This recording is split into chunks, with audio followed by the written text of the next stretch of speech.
It's time to hit the slopes, the geometry slopes, that is. In this lesson, we'll discuss the slope of a line and the slope formula. For starters, slope is the measure of how steep a line is. The slope of a line is calculated using the slope formula, which is rise over run.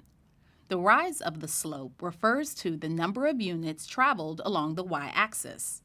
The run refers to the number of units traveled along the x-axis.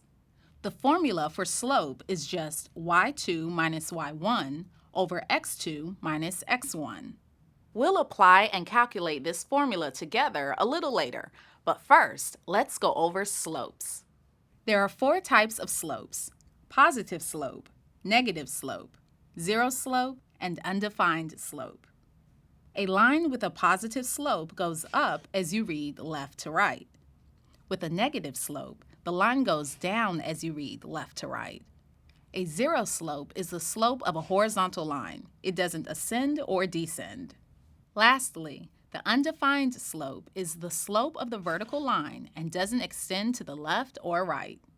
Now that we know the slope formula and the different types of slopes, let's apply this knowledge to a problem that's similar to what you can expect on the SAT.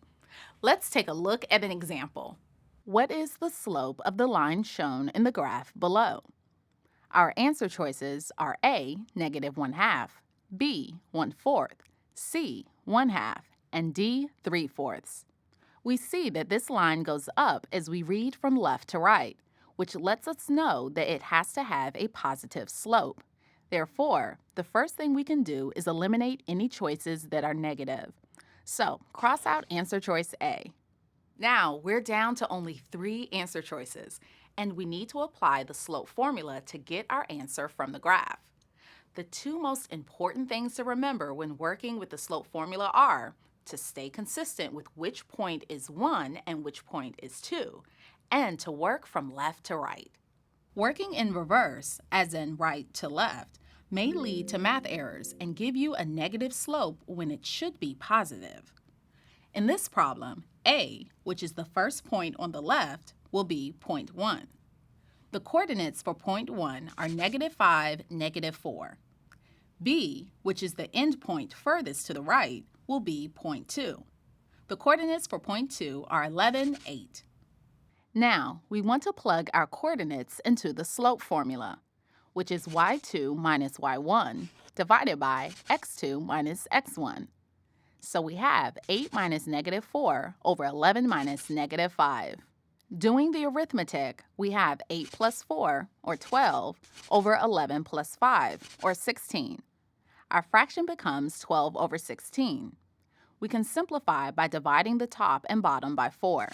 Our final number for the slope of the line is 3/4, and 3/4 is answer choice D. I knew it! You're a natural-born slope surfer, just like me. Now, I know that problem had a lot of steps, but because we wrote everything down clearly and approached the information strategically, we got the right answer on our first try. As always, the more you practice, the quicker you'll move through these types of problems.